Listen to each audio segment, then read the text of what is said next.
I also want to tell you that there's been no time like this.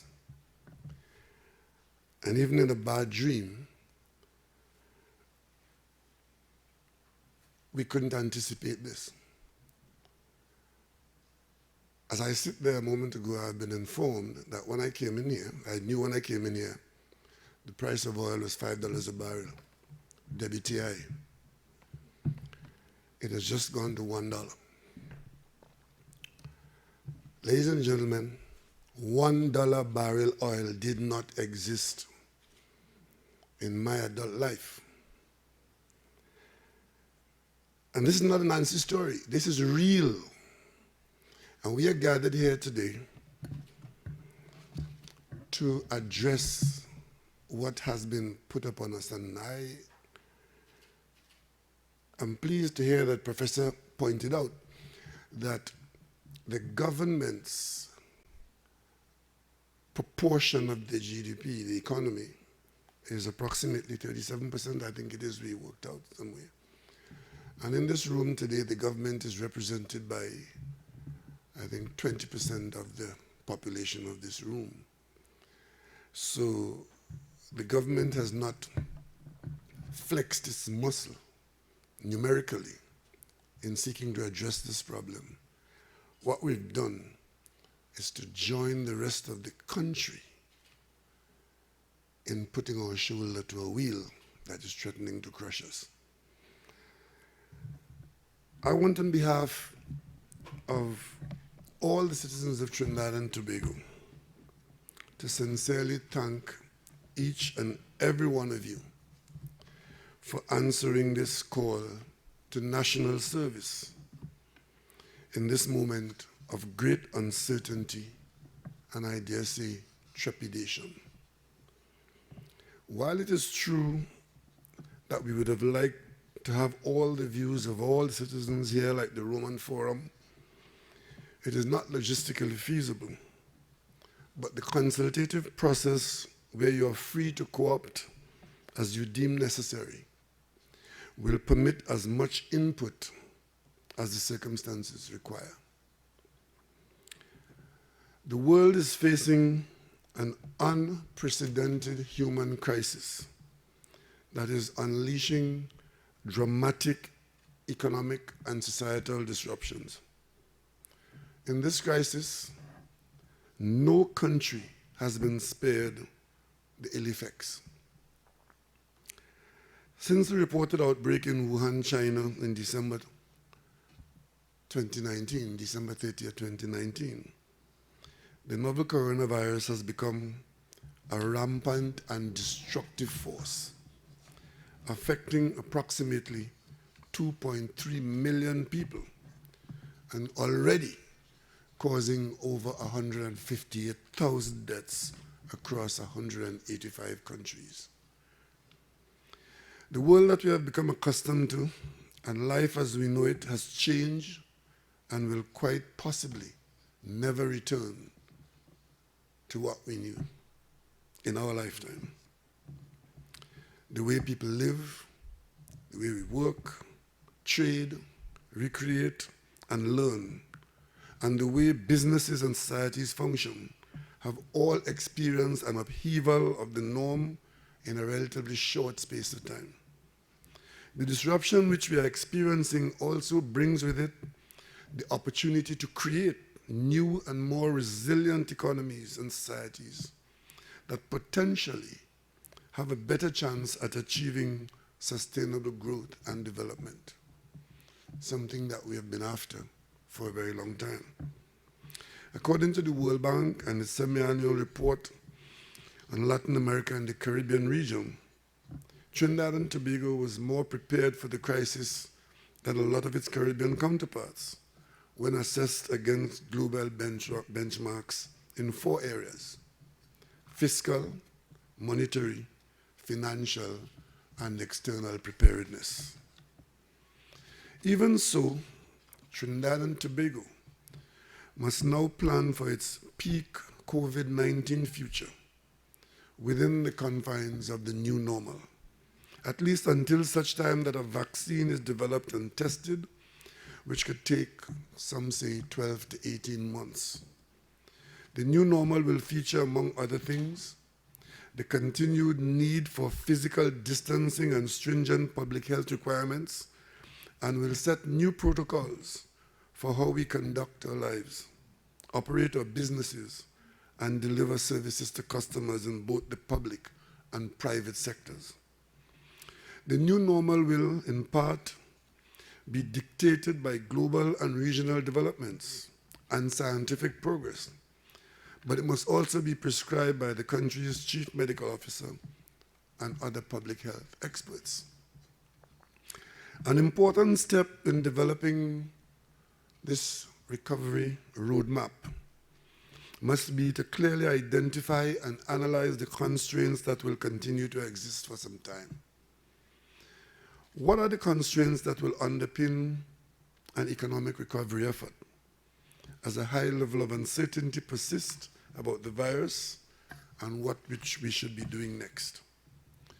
The roadmap must delineate objectives and targets to be achieved and actions to be taken over the immediate, short term, and the medium to long term.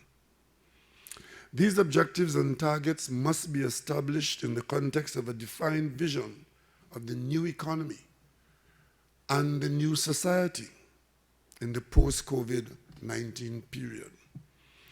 The roadmap must also define the elements of an effective enabling environment necessary in the immediate short term and the medium to long term.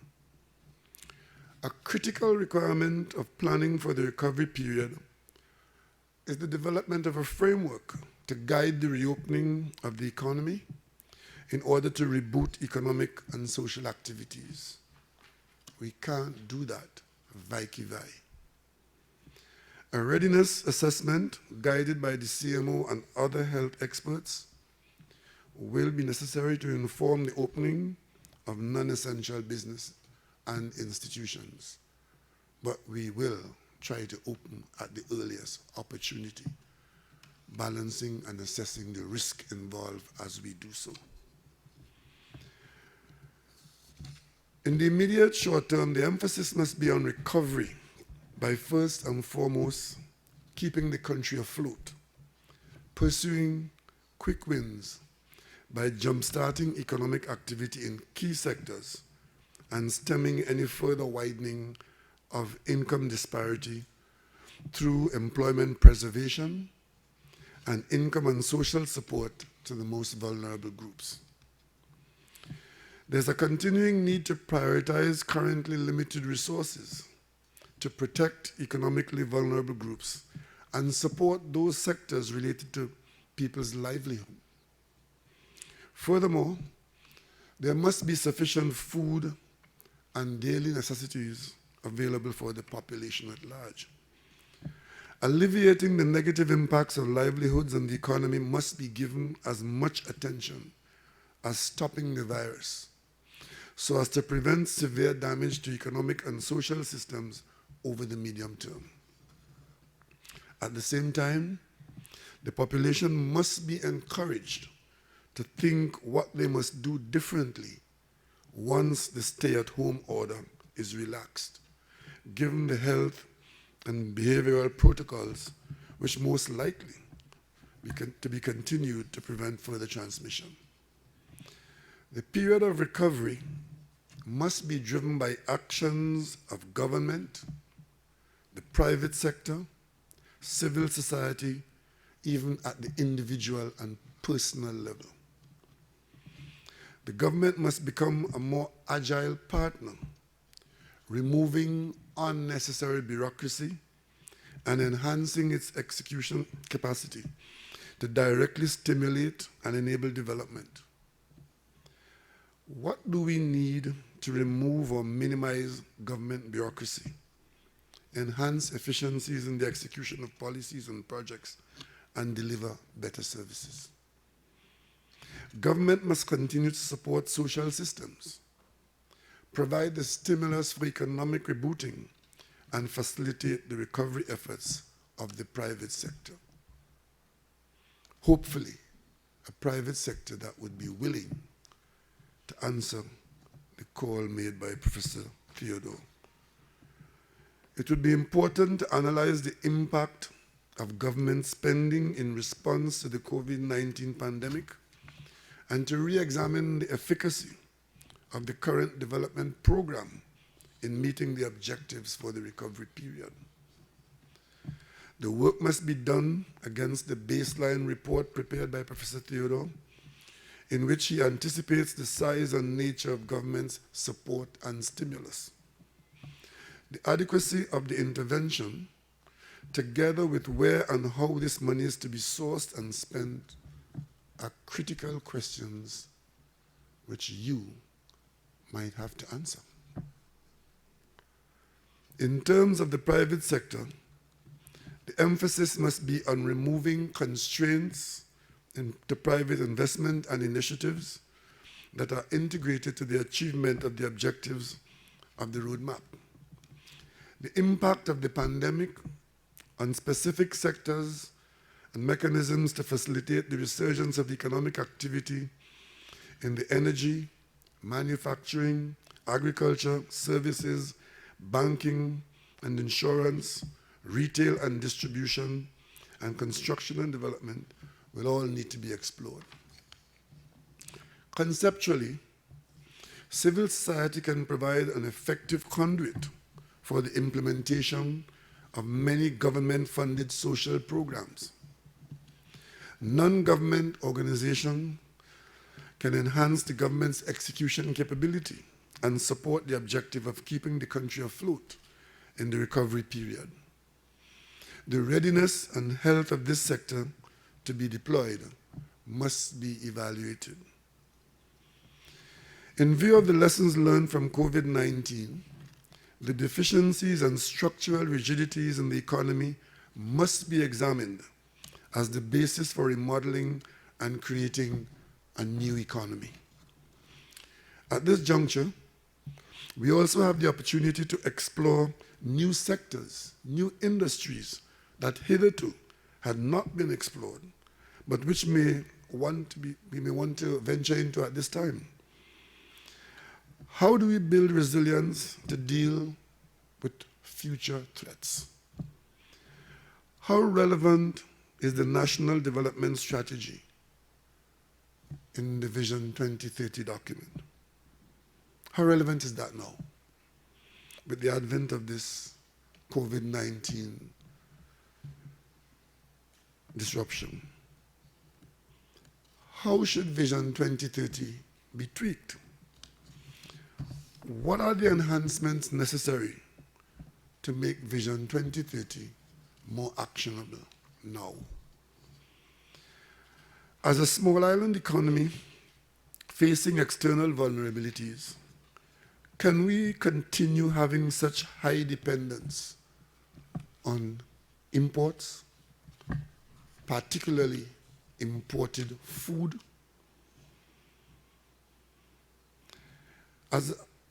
What are the new industries that we should be promoting?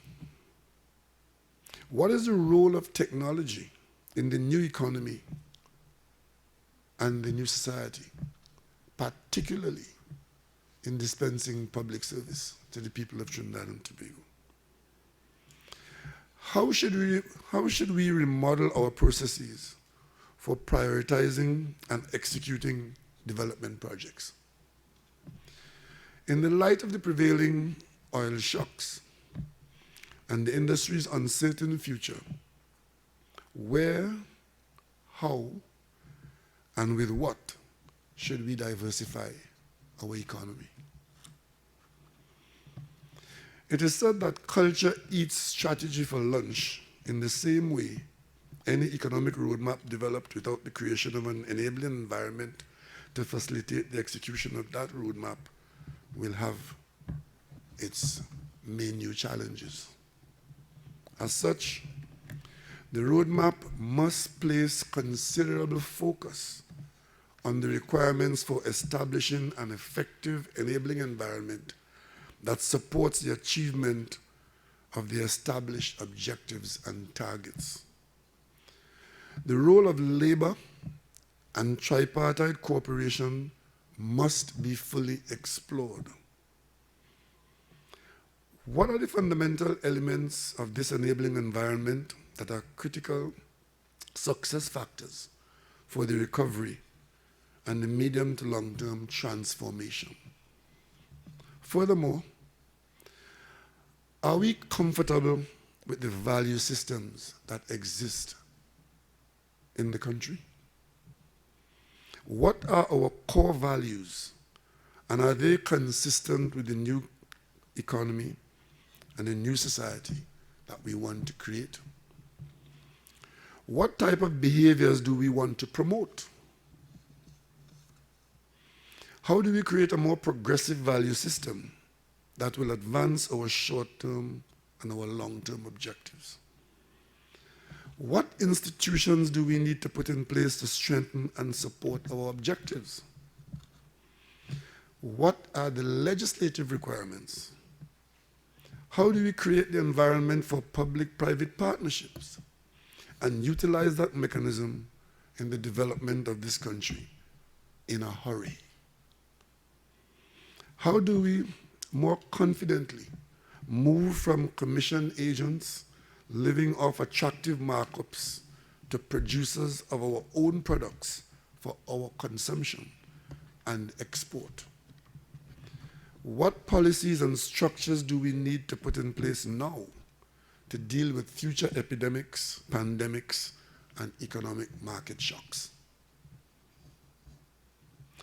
COVID-19 has unmasked the inequalities that exist in the economy and at the wider societal level.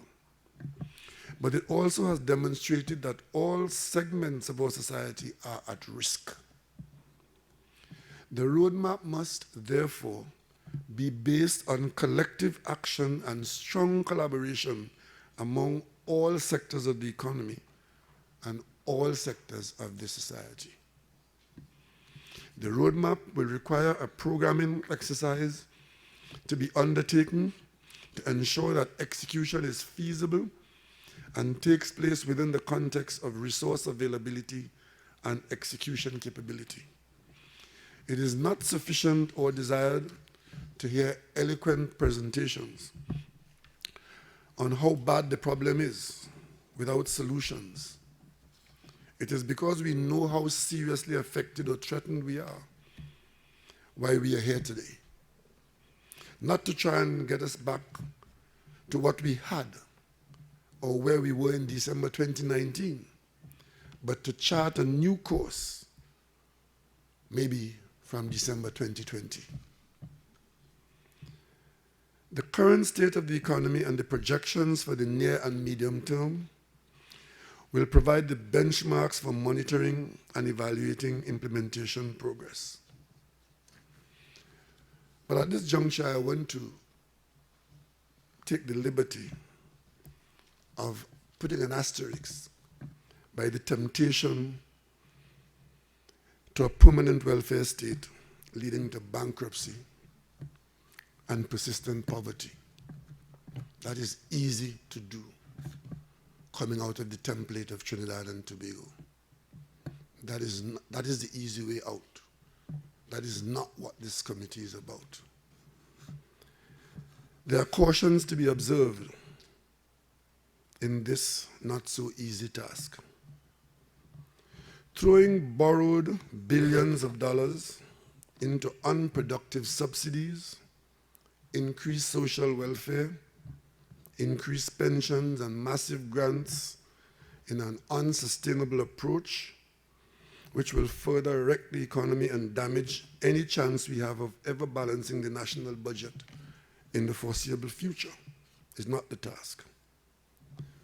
This will destroy the progress we have made in expenditure restraint, domestic production, and income generation over the recent past. In particular, any suggestion that we should increase existing welfare, which already costs us almost $4 billion a year, and that we increase contributory pensions when the NIS is already in deficit and heading for insolvency, seriously limit the use of these options if the goal is not only survival, but sustainability as well. Will such experiment guarantee the stimulation of the economy, or will it just perpetuate and entrench a huge, unfunded, unproductive liability and lead us to the valley of unsustainable debt, create hyperinflation, and send our credit rating to permanent junk bond status? I give you that as the other side of the coin to what Professor advanced as one of the considerations of fixing the problem. This problem has many sides and many options. You are required to help us find the option of choice.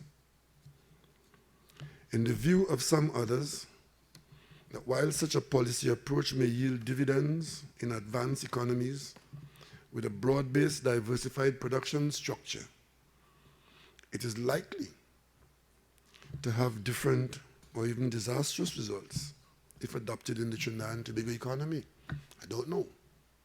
You think it through. Our experience has shown time and again that efforts to spur growth through massive increases in government spending could result in wasted resources. Professor spoke about waste. It also resulted in domestic inflationary pressures. Remember the time when we were talking about overheating the economy.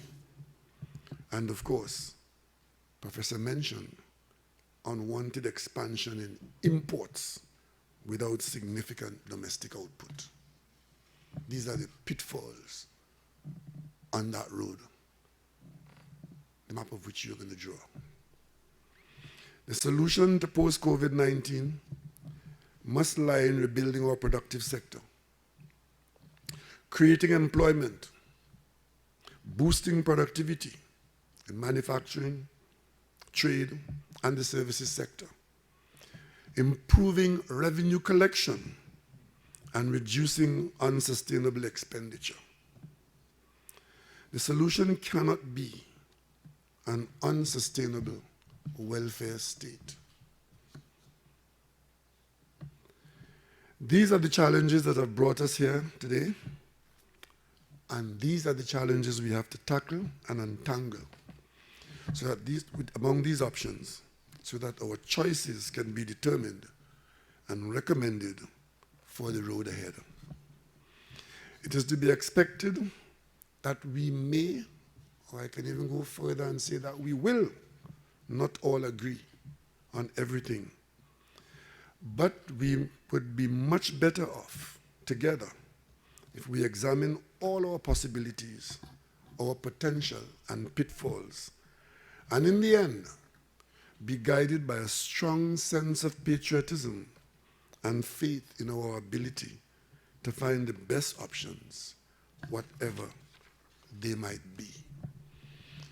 And let me say finally, as I take my seat, that let us give the country the comfort in knowing that those of you who are gathered here and the many persons and agencies that you will consult with, you will be doing so not as a lobbyist of your private interests or your personal expectation, but you will be doing so as a representative of the only hope of all the people of Trinidad and Tobago, because by now we are sure that wherever you've come from, wherever you've been, you would agree that at this time, in this situation, we are all in this together. It's either we swim together or we sink together. This is Trinidad and Tobago. If it burns down, we all will live in the ashes.